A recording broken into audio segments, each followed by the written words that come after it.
Thanks, Deepika. Let me get my PowerPoint up, and good morning, good evening to everybody. Thank you so very much for being here. I'm going to share my screen and then get us started.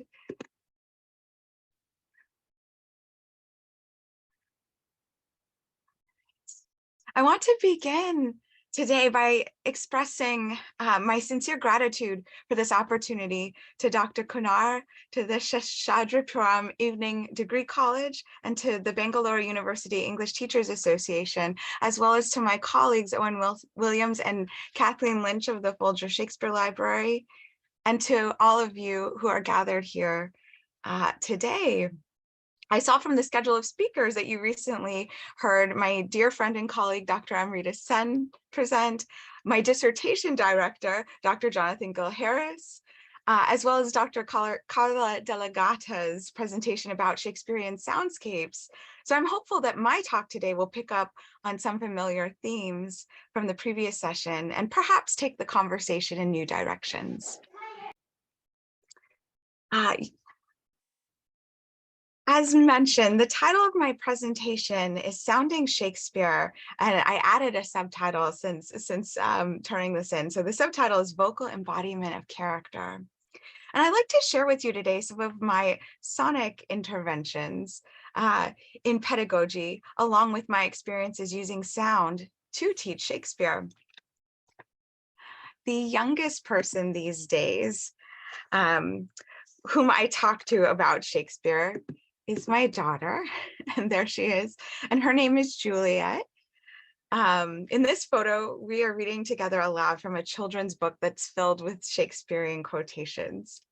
Beyond my own home, students I work with have included those at public universities, private colleges, honors colleges, library enrichment groups, and among those, this lovely group of women who call themselves the Shakespeare Study Group. And I've done these talks in both digital and in-person formats.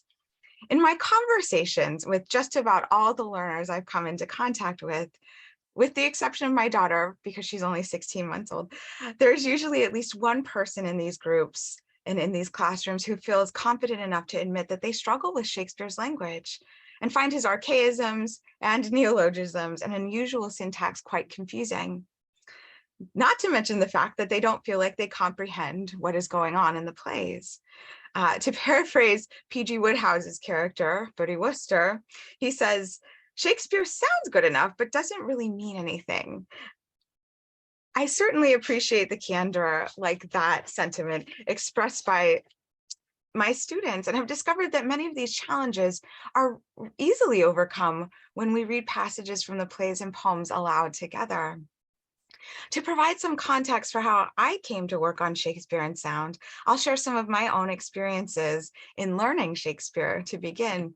My earliest recollection of Shakespeare comes from conversations with my grandmother, who was a high school English teacher.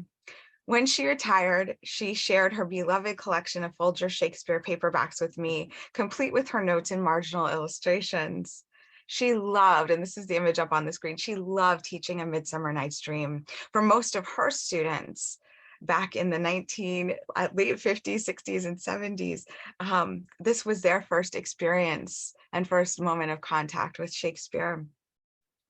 And as with many students, her students were experiencing what has been called some Shakespeare anxieties about working with Shakespeare's language.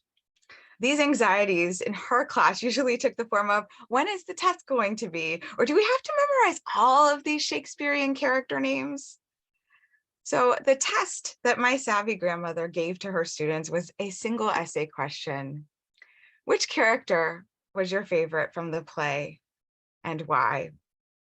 She wanted her students to enjoy Shakespeare, to enjoy learning, and that pleasure of learning that she imparted to her students, along with the personal connection to the plays and characters, is something which I hope many of my students also develop during the time we spend working through the plays and poems together.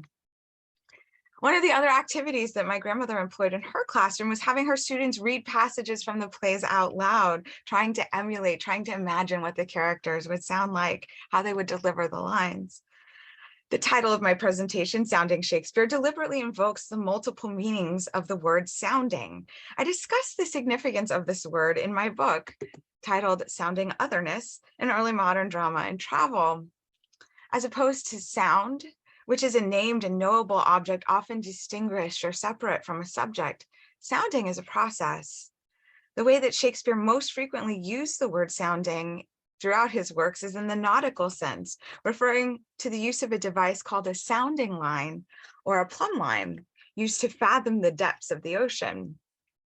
More generally, sounding means the act of gathering information or probing through inquiry, the latter of which resonates for me in the process of close reading, which is another major component of the Shakespeare classes that I teach. Hamlet deploys this sense of sounding when he exclaims to Rosencrantz and Guildenstern, quote, "You would sound me from my lowest note to the top of my compass." And As You Like It, Rosalind likewise employs sounding in this way, stating, quote, "that thou didst know how many fathom deep I am in love, but it cannot be sounded. My affection hath an unknown bottom." Sounding is an attempt to make sense, is characterized in Shakespearean instances by spatial relationships. For Hamlet's compass, the range suggests both the navigational instrument and his musical range. Rosalind's use of the word fathom in conjunction with sounded indicates the act of measuring space as well. So, in addition to plumbing the depths of Shakespeare's language, I also want to emphasize the importance of sounding in its more oral sense as well. For sounding also refers to the act of making noise. While most students interact with Shakespeare's text through sustained silent reading, which certainly has its benefits, I teach Shakespeare's plays as ones filled with all kinds of noises, and those noises certainly include the voices and dialogue of a multitude of characters. What I hope that my students, first, begin to appreciate, second, come to enjoy, and third, can learn from is the, quote, whole diversity of sounds, using a phrase that the bosun in The Tempest describes. Sounding Shakespeare in the classroom can be a crucial way for students to deepen their understanding of the text, to recognize allegiances with the characters, and to embody the text in ways that the visual field alone does not always allow us to access. Current thought, as far as I understand it at least, privileges the sense of sight over the sense of hearing, which is actually an Aristotelian vestige or holdover, although ocular centrism may not have been considered the primary sense in Shakespeare's own day, as much as modern scholars tend to assume that it was. We today have the benefit of electric lighting, which differentiates our experience, for just one of many examples. However, even a quick glance through Shakespeare's plays demonstrates that sound is a powerful force. For example, Pericles recognizes his long lost wife named Thaisa by the sound of her voice, just as she recognizes him. "Oh, my lord, are you not Pericles? Like him you spake, like him you are. Did you not name a tempest of birth and death?" Pericles then exclaims, "The voice of dead Thaisa." And Thaisa replies, "That Thaisa am I, supposed dead and drowned."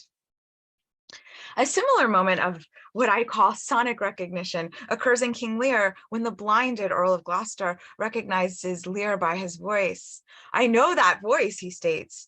And later he says, "The trick of that voice I do well remember, is it not the king?" In the worlds of these plays, while the years may age the characters or grief alters them, their voices, the voices also of the actors, which would have been recognizable to the audience members in the playhouses, provide these characters with aural rather than ocular proof of their identity. Before describing how I ask my students to engage in sounding Shakespeare, a few words about the significance of sound as described during the Renaissance would seem to be in order, especially as these ideas deeply inform my pedagogy. In Renaissance England, sound was understood as having the most immediate access to a body's interiority. Richard Braithwaite, in his Essays upon the Five Senses, writes, quote, "As our ear can best judge of sounds, so hath it a distinct power to sound into the center of the heart. It is open to receive ministering matter sufficient for the mind to digest." Braithwaite suggests that the matter of sound entering the ear reaches the center of the heart before it is filtered into and digested by the mind, converted into meaning, we would say. Francis Bacon also concludes in his Silva Silvarum, quote, "So it is sound alone that doth immediately and incorporeally affect most." Affect, that word, indicates the way that sound was perceived as both incorporeal or embodied response and as generative of affective responses, stirring a listener's passions. Sounding involves a material interaction with sound, not just as sound waves are converted by the ear's mechanisms and the brain's neurological circuitry into sense, but also as embodied states known in the Renaissance period as passions, right? Sound, simultaneously internal and external to a body, can create passionate reactions in listeners, calibrating a body to its environment, which is precisely what Ferdinand describes in The Tempest.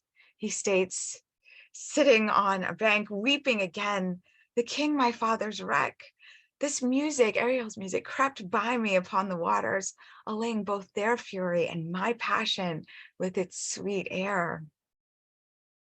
The act of listening is crucial in the worlds created by Shakespeare's plays too.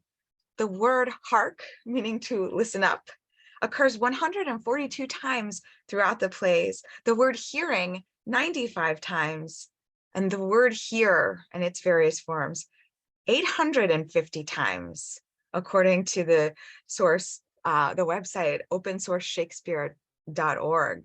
It's a cool website if you want to check it out. You can search for any Shakespeare term, and it tells you how many times, how many hits they have throughout the text. So I bring this material up to point out that Shakespeare's keen ear and close attention to sound merit serious study, while at the same time Shakespeare's asking his listeners, he's asking us to sharpen our listening skills through the discursive field he creates in his plays. For the sake of time, I will cite two more examples. The first comes from Love's Labour's Lost, which is up on the screen. If you would be so kind, folks, as to take a moment to read the passage to yourself silently. Let's take a look at it together in our own minds for just a second.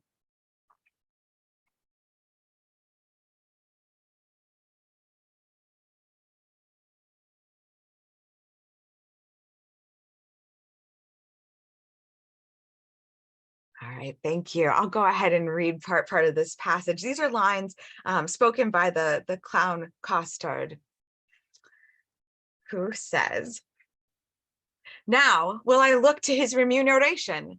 Remuneration, oh, that's the Latin word for 3 farthings. 3 farthings, remuneration. What's the price of this inkle? 1 penny. No, I'll give you a remuneration. Why? It carries it. Remuneration? Why, it is a fairer name than a French crown. I will never buy and sell out of this word. When we read this passage silently, I suspect, and for many students, they've reported that their eyes might gloss over the repetition of the word remuneration, but it is so easy to catch by the ear when you hear this out loud, if not entirely impossible to miss. This is one of several instances where the comedy is heightened immensely when a passage is digested by the ear rather than simply by the eye. My second example of this, the importance of sounding Shakespeare, comes from the very beginning of Romeo and Juliet. Again, I invite you to read this shorter passage silently for just a moment, please.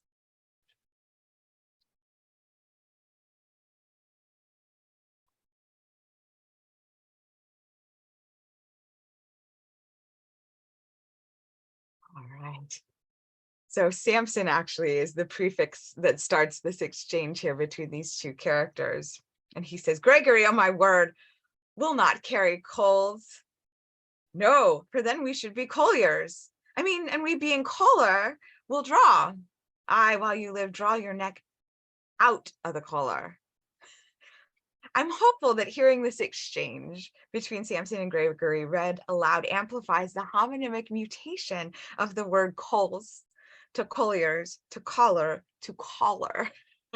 Associations between words that are largely not necessarily visible to the naked eye when we read silently to ourselves, but that our ears can pick up with, I think, rather little effort. I often advise my students that the easiest way when they're learning to approach Shakespeare's texts is to read the language out loud. And my dear students report to me that while they were initially dubious about whether or not this would work, they are amazed by how much they are able to understand when they sound out Shakespeare's language for themselves. And we sound it out together in class. Yeah, I love those moments where the sound does erupt into the discursive space of the presentation. Thank you for that. So continuing on, Shakespeare's plays were at least initially meant to be heard in the playhouse by audience members, a word also that emphasizes the importance of sound, who did not have the benefit of a printed copy to which they could refer. Always, right? Instead, hearing the play aloud through performance invites the audience to engage in imaginative linguistic connections that might not be as readily apparent through reading silently. Armed with this knowledge, we can read the plays out loud to hear what the text offers our ears.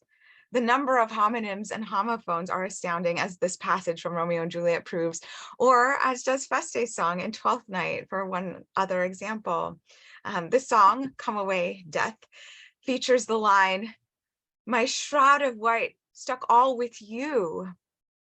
I always enjoy in teaching this passage the light bulb going off moment when students realize that the word you, in this case spelled capital EW, usually in modern editions, it's the spelling is modernized to YEW, referring to the yew tree, a symbol of mourning, right? But this word you, in all of its spellings and forms, also sounds incredibly similar, if not completely undifferentiated from the second person pronoun you, right? And that this moment implicates us, the theater audience, students working with Shakespeare's text, into Feste's song as well. My shroud of white stuck all with you, listener.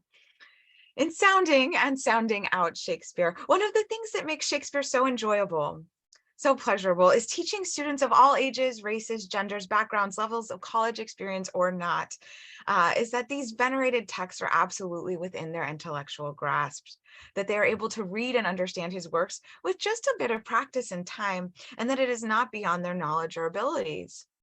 When I meet people outside of academic circles, this may resonate for you all as well. And I tell them what I do for a living. Generally, their response is either, "Oh, I love Shakespeare. Let me tell you about my wonderful teacher."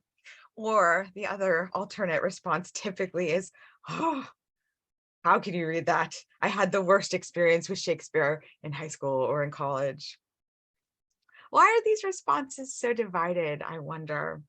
My guess, my speculation is that it has to do largely, though not exclusively, with their teacher's approach to the subject. In my experience teaching Shakespeare's works, students bring a lot of self-doubt and anxiety with them to the plays and poems.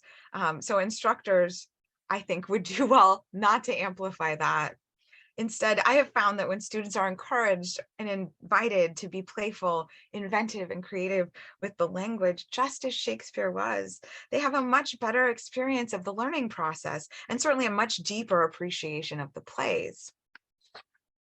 And they learn more because these plays are often great fun. One of my favorite teaching tricks is to make our collective reading in classes together so enjoyable that the students don't stop to ruminate on the fact that what they are doing is rather difficult. It is challenging to read texts that are now well over 400 years old, and in somewhat, and some students say, did he really write in modern English? Yes, but it still feels different. It still feels difficult. Too often, it's easy to forget that Shakespeare's plays were popular entertainment in the Renaissance rather than the high literature that they're revered as in certain circles today. And again, I don't think those are necessarily mutually exclusive ideas. My teaching philosophy is that deep intellectual work like that, which I ask of my students, and the activity of enjoyment also are not mutually exclusive projects or endeavors. Rather, the one benefits the other. There's a deep pleasure in learning. John Hemmings and Henry Condell, the compilers of the First Folio, observed that Shakespeare's plays should be read, quote, again and again, because of the, again, quote, pleasure that they afford their readers and their listeners. By encouraging those I teach to voice these characters together, and by actually taking time during our collective meetings to cast out the parts for specific scenes. And I use gender and colorblind casting practices before we engage in a group discussion of what Shakespeare's saying. Not only are we able to hear a range of voices, accents, registers, volumes, and sounds, but I'm also encouraging my students to take these characters and make them their own. In doing so, it is dazzling what new perspectives they discover when they vocalize for these characters. For example, most college-age students would not know or think about the deteriorating mental faculties of a character like King Lear and how this puts a strain on his interpersonal relationships. But I have yet to find a student who does not empathize with Lear's situation after they hear or read aloud the lines on the screen for you if you'd like to follow along.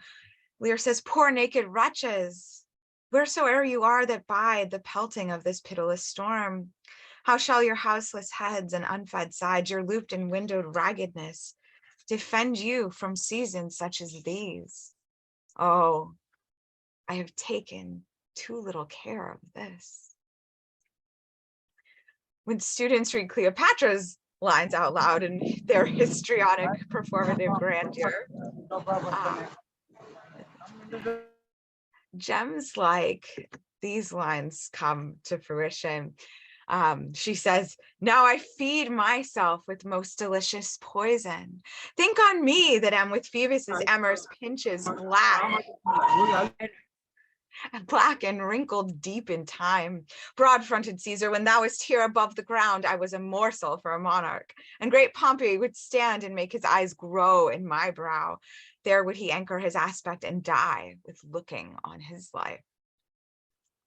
I have noticed without fail that many young women in my classes who have been reticent to speak up during class discussion feel empowered to share their thoughts after we hear Cleopatra's voice and language from passages like these. While reading the plays out loud improves comprehension, I find it fascinating also that it deepens the students' relationships to the characters when they read their lines aloud, when they vocalize the pain of Lear or the majesty of Cleopatra. You listeners today may ask what I do if students are reluctant to read Shakespeare's words out loud, which is an excellent, excellent question. This will often happen, I have found, early in a semester or early in a group discussion for reasons that make perfect sense to me. We contemporary English speakers don't typically, if ever, speak in iambic pentameter on a regular basis. There are, as I said before, some archaic or unfamiliar words, strange character names, and sometimes, frankly, clunky or bizarre turns of phrase. But despite all of these challenges that students might perceive, especially early on, I reassure them that I have never yet had Shakespeare walk into my classroom and tell us that we are doing his plays wrong or his poetry incorrectly. This jocularity on my part alleviates student anxiety and reminds everyone that we are working through these texts together and learning together. While I certainly am a fan of Shakespeare's work, and I hope I treat it with an appropriate measure of reverence, I think that pointing out to students that the texts are just as much theirs is a freeing moment for them. If mistakes happen, and they do even when I read aloud for my students, it is a wonderful moment to remind them that live performances were and still are riddled with mistakes. And that's okay. Making mistakes is how we learn and how we grow, and I'm more than happy when necessary to supply pronunciation for them as needed. I'd like to include my talk today by sharing with you one of my very favorite moments I've experienced thus far in teaching Shakespeare. I was a newly minted PhD teaching an intro to literature course in an honors college. This course was designed for non-majors, and we proceeded in the course by just studying the different genres, a unit on poetry, a unit on drama, and a unit on prose. As with all of the classes I teach, I ask my students to read passage of the literary works out loud, and then we discuss them for reasons you've heard. In the unit on drama, which occurred toward the middle of the semester, I had my class read Othello. When I took time to cast the scenes for Othello to begin our discussion of the play, and I asked my students who wanted to read for the part of Othello, so many hands went up. Many of the hands that were raised for the first time, even though they had these particular students had never once volunteered to read any other piece of literature thus far in my class. Just about every Black male student and or student of color with smiles on their faces raised their hands to read Othello's lines. And in that instant, I had an epiphany. They wanted to read these lines to embody this character, at least vocally, because Othello was a character whom they felt resonated with their identities. I think this was so important to this group of students because I suspect they didn't anticipate finding a point of connection with the bard Shakespeare, right? A figure who is often represented as the grandfather, if you will, of white English Anglo-centric literature. As much as Shakespeare and his works are marvelous, life-giving things, I truly believe that they are, they have also unfortunately been marshaled in the service of evils like racism and colonialism. But in my classroom, in that moment, all that mattered was that it was important to these students to have the opportunity to speak and to own the language of Othello in the discursive space of both the classroom and the discursive space of Shakespeare's play. I was delighted to both witness and facilitate this generative engagement. What I find most pleasurable about teaching Shakespeare are episodes like these, when students gain a new understanding from hearing the text read or performed out loud, or better still, when they discover a character that resonates with their forms of identity, or even when they can have the experience of a new and different form of identity through inhabiting the character by reading their lines. This encourages the practice of what Brian Reynolds calls transversal performance, similar to what I describe as sounding otherness. The intentional act of setting aside one's own subject position to noisily experience what the world might be like from another vantage point, another color, another body. The Shakespearean opportunities for these are various and varied, and include African queens, cross-dressing pages, the rude mechanicals, Roman generals, clowns, kings, African Moors, and young lovers like Romeo and Juliet. Again, a whole diversity of sounds and identities we can inhabit vocally in these plays. Reading the plays out loud, literally sounding Shakespeare, fosters students' mastery of the language, and it also encourages the practice of compassion through embodying these characters and through hearing their voices as our own voices, inflected with an infinite variety of accents. I'd like to think that Shakespeare actually anticipated this precisely, as may be evident in Cassius's meta-theatrical lines from Julius Caesar. He questions really, how many ages hence shall this our lofty scene be acted over in states unborn and accents yet unknown? And I'll conclude today by asking, may our diversity of voices continue to resound with Shakespeare's language as we vocalize for these characters, and in doing so, we experience the embodied pleasure of these characters becoming a part of each of us. Thank you very much. Thank you very much, ma'am, for your insightful theme address. May I now request today's second theme speaker, Professor Dattatreya Dutt sir, former Cultural Coordinator and HOD, Department of Drama, Rabindra Bharati University, Kolkata, to enlighten us on the topic, Shakespeare from the stage to the text. For the next 25 to 30 minutes, the floor is yours, sir.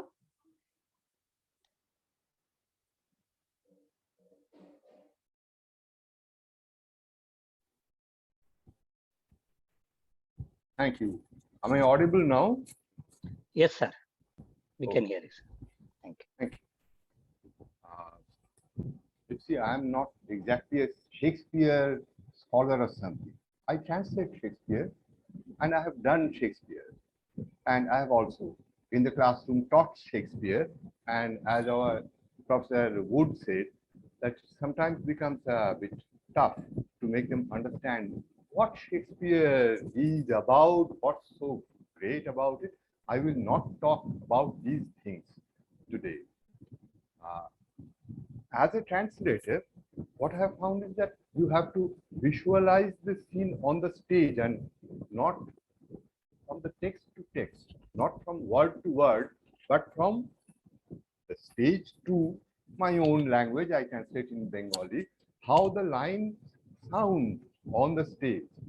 And because I am also a theatre director, I've spent virtually all of my life directing and doing theatre.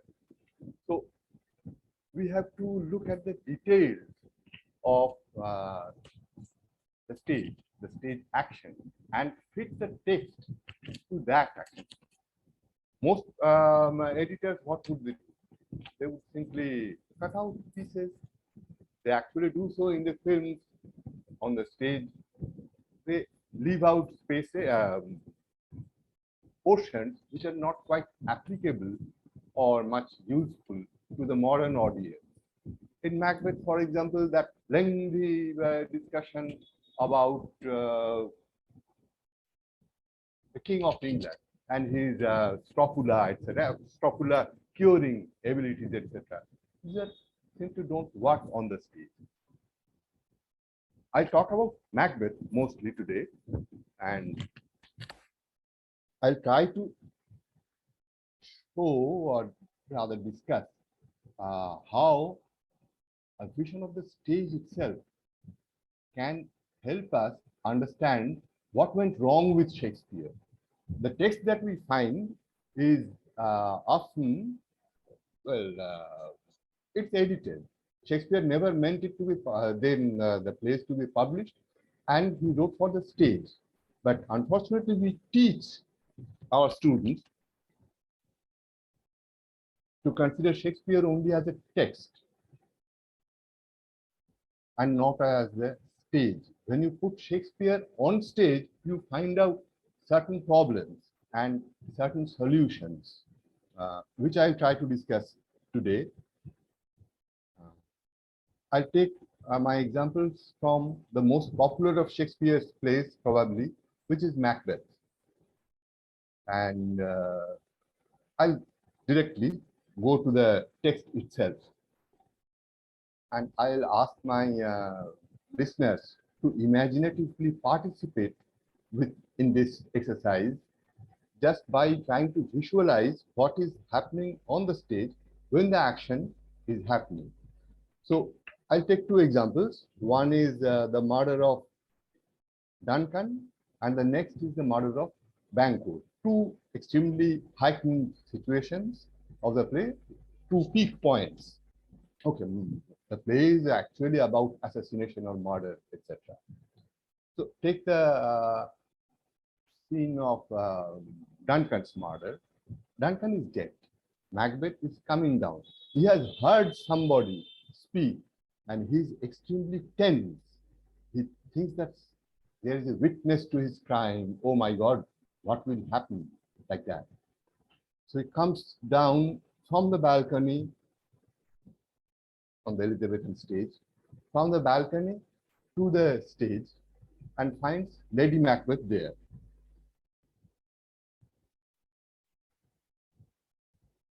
Lady Macbeth says, I heard the owl scream and the crickets cry. Did you not speak?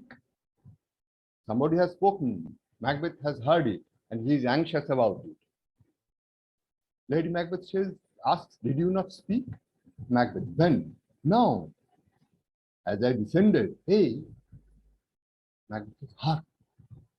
Who lies in the second chamber? Donalbain.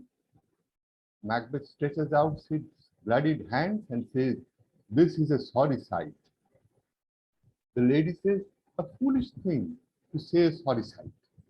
Macbeth says, There's one did laugh in sleep, and one cried murder. Now this is absurd. This does not work on the stage because Macbeth, who is, again, visualize the situation. Macbeth has killed Duncan. Somebody has woken up, talked in their sleep, or laughed. Macbeth is anxious, has come down and asked his wife, who lies in the second chamber. The lady answers Donalbain, and immediately Macbeth forgets his anxiety and says, "This is a sorry sight." The lady fobs him off. A foolish thing to say, a sorry sight. Macbeth instantly forgets about his bloodied hands, and he goes back to, "There's one did laugh in his sleep and one cried murder." It sounds, actually in the classroom, it sounds wonderful. With a rich poetic delivery, it comes out wonderfully. But on the stage, it does not work because your actor who is playing Macbeth will ask you that why I'm changing the topic. I'm so anxious about being caught red-handed, and then I say that this is a sorry sight. When I come to know that who was there, Donalbain, I do not continue with the thought, but I say this is sorry sight. And when my lady says that this is a foolish thing to say, sorry, I go back to the original idea. Then who lies in the second? Donalbain. Also, we should look at the stage situation. Macbeth looking at his hands. He has two daggers in his hands. And he says, "This is a sorry sight." And the lady, without looking at Macbeth, or does she? It's a foolish thing to say sorry sight. The lady does not notice the daggers. The lady, as we know, is an extraordinary woman with a keen presence of mind. There are proofs throughout the play that she has a very keen presence of mind. She does not at all notice that Macbeth is carrying these daggers, the witnesses to his crime. She will notice this pretty soon, and then she will, oh my God. And then she will act or talk accordingly. But however you may place Macbeth and Lady Macbeth on the stage, the Lady Macbeth is bound to see the daggers. And she never comments on the presence of the daggers. This does not work on the stage, not at all. So what do we do here? Just take out these two lines, take them off this text, and read it again like this. Look at the flow of thought, or yes, the flow of psyche, whatever it was, the action. Hello?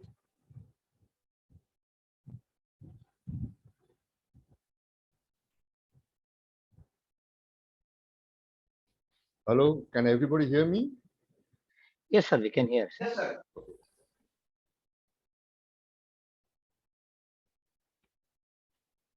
Okay. The scene again. I have done the deed. Didst thou not hear a noise? Because Macbeth already has heard a noise. I heard the owl scream and the crickets cry. Did you not speak? I mean, did not you speak? Then, now, as I descended, hey, who lies in the second chamber? What is Macbeth doing actually? He's shaking his head. No, I did not speak. Hark, who lies in the second chamber? Because the sound had come from the second chamber. The lady said, Donalbain. Macbeth again shakes his head and says, there's one did laugh in his sleep and one cried murder, that they did wake each other.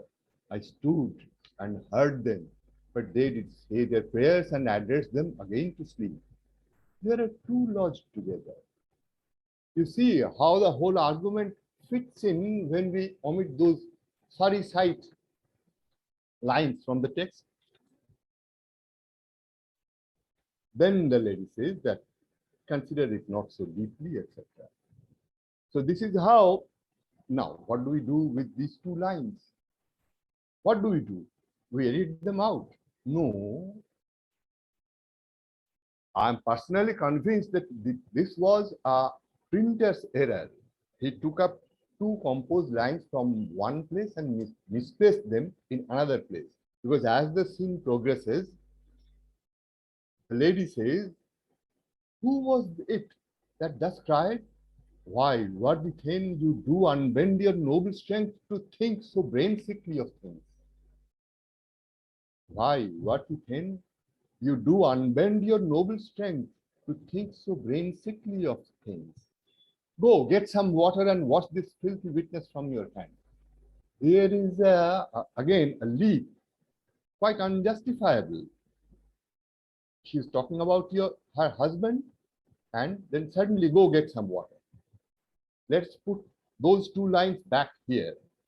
You do unbend your noble strength to think so brain sickly of things. This is a sorry sight. A foolish thing to say, a sorry sight. Go, get some water and wash this filthy witness from your hand. Why did you bring these daggers from the place? They must lie there. You see what happens. She is talking about Macbeth's noble strength. You are unbending your noble strength, etc. And Macbeth now stretches out his hand and says that this is no proof of noble strength. This is a sorry sight. He kind of acknowledges that he has turned into a criminal from a hero. The contrast between the noble strength and sorry sight sends us the message that Macbeth is realizing that he has just now turned into a criminal. And here starts the psychological process which will progress throughout the play. I am in blood stepped in so far that should I wade no more, returning where as tedious as bore. And culminating in, whilst I see lies, the gashes do better upon them. From the fifth act. So here lies the cue, actually, where Macbeth's transformation starts from the murder of murder of Duncan itself. We must remember, keep it all the time in our mind, that Shakespeare's stage was not like ours. It was called an apron stage, thrust into the audience, and the three sides were covered by audience standing. There was a gallery, and on the balcony, possibly, noblemen also sat with a musician. And the balcony was, of course, also used for acting. In this place, every action counted. Shakespeare's plays are bereft of anywhere, at least, bereft of any stage direction. The editors added the directions later on because stage directions were redundant almost. The actors improvised their actions on the stage. There was no so-called formal composition that we find on the proscenium stage. Stage up, stage down, right, left, DR, DL, etc., etc. There was nothing like that. People were looking at the actors from all sides, and they had to work in that way. And therefore, their activities had to be very precise and meaningful on the stage. It would send a lot of message to the audience. For example, say the second witch scene, where the witches first meet Macbeth and Banquo. At line 68 or somewhere, the witches vanish. Now, how could they have vanished? The Elizabethan stage, as we know, had a hole in the heaven, the roof, and from where strings could come down and lift or up the characters or bring down the characters. But the witches could not have been taken up that way. First, because it's extremely difficult to pull up three males, adult males, up on a single string or on a three strings together. It's virtually impossible. But suppose that mechanical problem is solved, they could solve that mechanical problem. It would send the wrong message to the audience. They would think that the witches had come down from heaven because the stage roof was called the heaven in stage parlance, and under stage, below the stage, it is called the hell. So the witches cannot go up, so they must go down, and there was a trapdoor through which the witches would vanish. But how? The trapdoor was probably open, but it could have opened some other way. The witches appear off, and in some other Elizabethan plays, we find similar stage directions. A billow of smoke rises from the ground, and Radagon, in this case, the witches are swallowed up. They vanish downstage or beneath the stage under the cover of the smoke. And that this happens is indication enough. There is indication enough in the dialogues themselves.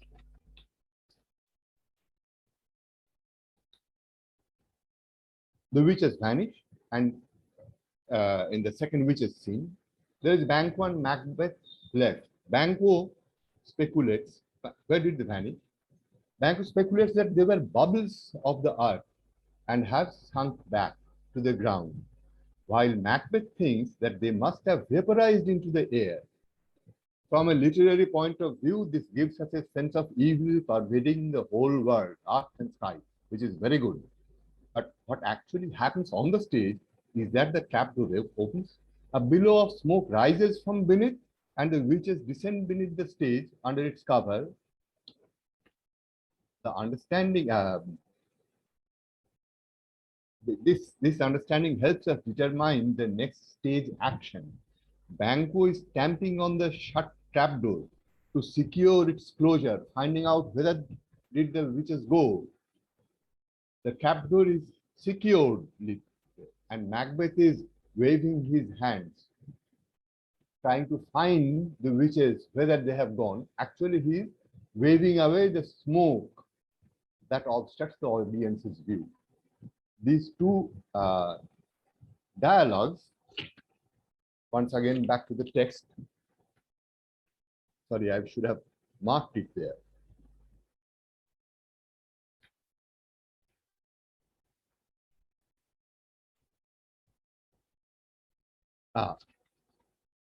The earth, Banquo says, the earth hath bubbles as the water has, and these are of them.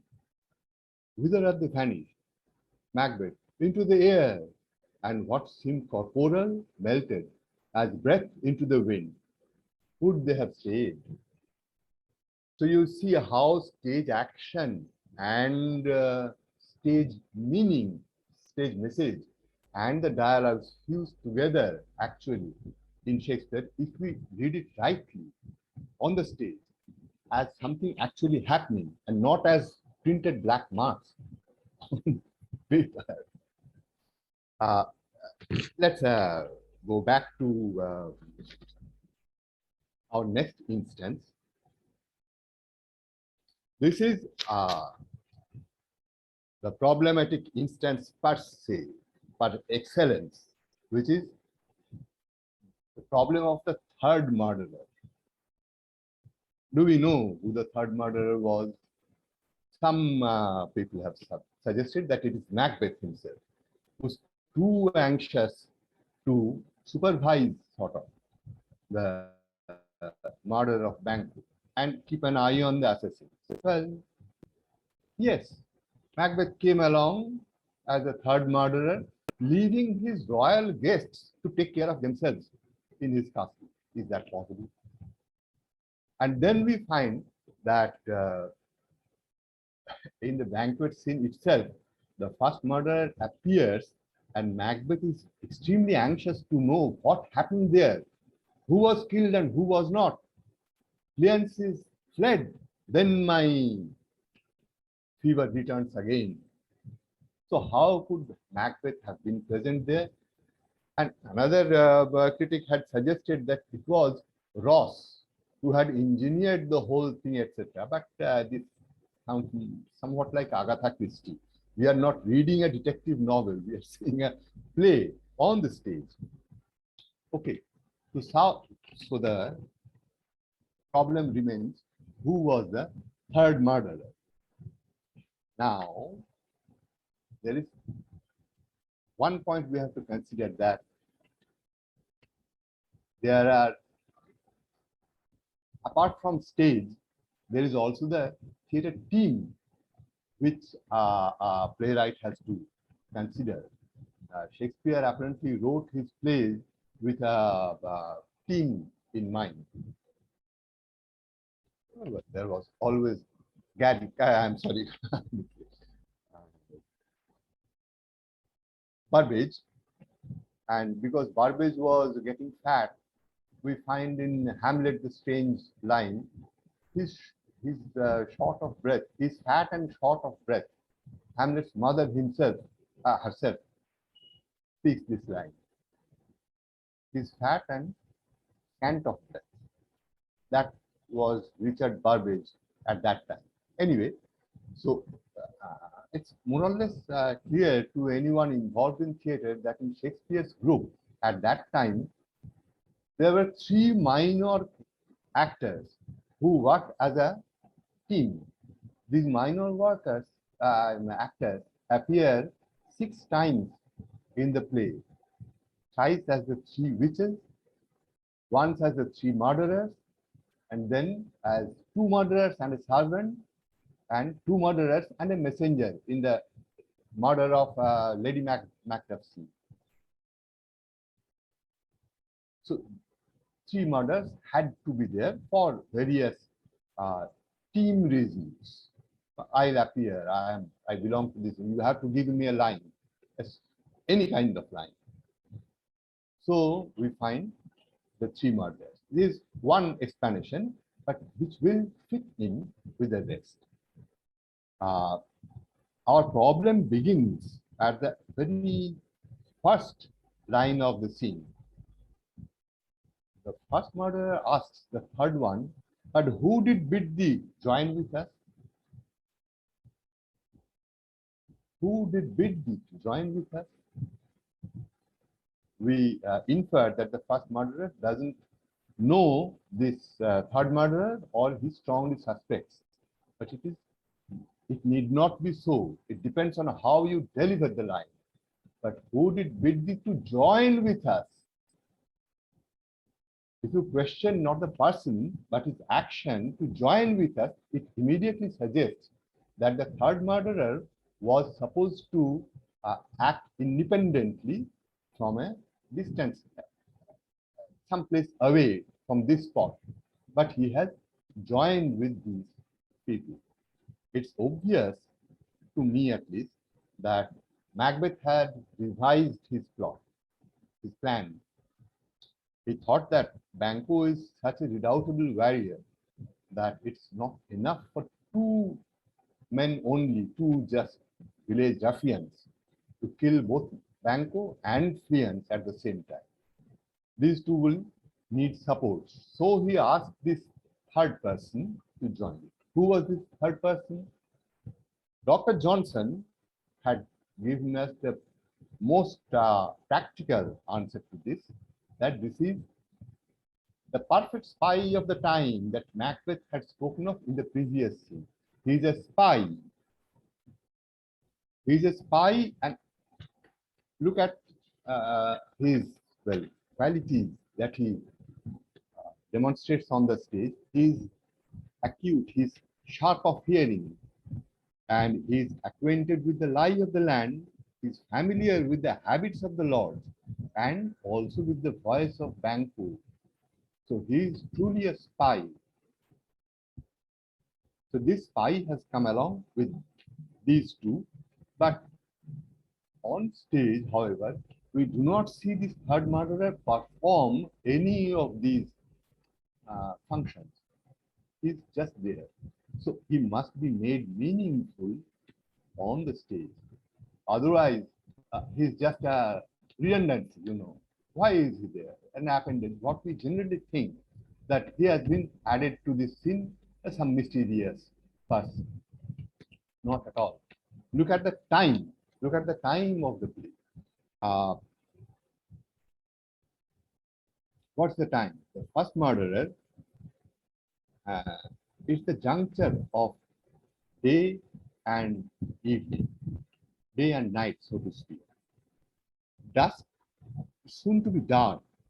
In the Elizabethan stage, this semi-darkness had to be presented in broad daylight because the top was open and daylight flooded into the auditorium, theatre house. So you have to create this darkness somehow. The only weapon that Shakespeare had in his hand, the only tool is his poetry. And this is why the first murderer, a village ruffian, who was practically a dumb person in the previous scene, suddenly grows poetical. The west yet glimmers with some streaks of day. Now spurs the lated traveller apace to gain the timely inn, and near approaches the subject of our watch. This is the necessity of the first murderer speaking poetry at this point, because time is created in Shakespeare's plays through poetry. It is not an arbitrary flight. This snatch of poetry serves the same purpose as Macbeth's invocation of night, establishing the time of the action at the close of the previous scene. Light thickens, and the crow makes wing to the rooky wood. Good things of day begin to droop and drowse, while night's black agents to their praise do rouse. Night coming. The same invocation of time is echoed or was repeated by this first murderer, but even this needed to be supplemented by some visual aid. We are all familiar with the sleepwalking scene, the lady coming in with a taper in hand, but the lady or the actress, even Shakespeare himself, knew that the actress would have to wring her hands and try to rub the blood stains off, so on and so forth. So why should the lady come in with a taper in hand? To indicate that this is night time. There was light all around, daylight, but to indicate that it is night, she comes in with a taper in her hand. Although the time had already been indicated by the doctor and the maid at the beginning of the scene. I have been waking for 3 nights together. I haven't seen anything of what you have said, the doctor said, and they converse a little bit on that. Still, the Lady Macbeth comes in with the taper in hand. It's a visual symbol establishing the time. Now, how do we establish time which is neither day nor dark on the stage in this scene? The easiest way is to enter with an unlighted torch, indicating that it's the time when lighting a torch will be necessary. So we'll assume that the third murderer enters with an unlighted torch in his hand on the stage.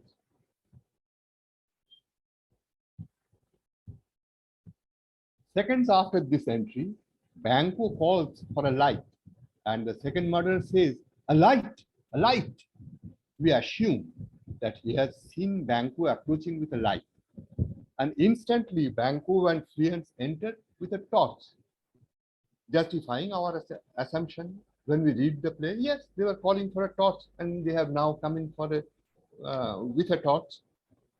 But this would be absurd on the Elizabethan stage and for the Elizabethan audience. Now, who supplied Banquo with the light? Banquo was calling for a torch, a light. Who supplied this? Was there a servant waiting there? And could he have handed over the torch to Banquo, saying, "My lord, please carry your torch yourself. I just can't be bothered with it." No, he would have to accompany my lord with the torch, lighting the way, and he would become a witness to the murder of Banquo and Fleance. Perhaps he will recognize the people who had killed Banquo. So he cannot be a servant. Again, supposing that Banco does enter the stage at this point, I'm talking about the entry at this point of time. Should the assassins pounce on him at once, since he is now visible and within range? What we see is the third murderer gravely identifying Banco as "'tis he." And the first murderer again, instead of jumping to action, says, "stand to it." Just imagine how funny it would look on a stage. Banco is there, visible, everybody can see it, with or without a torch, and in spite of being identified, the murderer is doing nothing, says, "stand to it." This is unacceptable to me. But this is only another aspect of the problem of the entry with the torch. Unless we read torch with a capital T, it's printed with a small t, but with a capital T, it implies a person carrying a torch. With a torch bearer, that is. So we are back to square one again. The torch bearer cannot be an outsider. Then who is he? To solve this, let us reconstruct the scene on the stage in a manner slightly different from that of the literary editors. Macbeth had obviously ordered the third assassin to join the others, considering that Banco was not a warrior to be taken single-handedly by mere ruffians. Further, Banco needed to be led or lured to the exact spot where the assassins lurked. We forget this point. The Banco is coming, but nobody knows which way he will take. He will go to the palace, say, some 100 years away, through a route 100 years away. What would happen then? So here it has to be guided here. This was the task of the third murderer. We already know why there should be an unlighted torch with the murderers. Now, if we delay Banco's entry by a single line, incidentally, this is not Shakespeare's stage direction, but most probably the prompters, whose task it was to poke the actors. Go there, it's your entry coming now. A couple of minutes maybe, or a minute or half a minute before his entry. Enter Banco with torch. I think it was the prompter's note on the text. Anyway, we are delaying Banco's entry by one line. Okay. And the whole thing becomes explicable. Banco calls for a night. Notice that there is still light enough for the first murderer to see that Banco's horse is being led away in a different direction. Banco and Fiance are now waiting for a torch bearer. But time is running short for the assassins because the pair may start walking any moment now and go by a route not leading to the assassins. They have to be led to this spot. The third murderer chooses this tense moment to expatiate on his thorough knowledge of the Lord's habits, etc. Perhaps he is simultaneously trying to light the torch, perhaps not. But the second murderer hustles him on. A light, a light.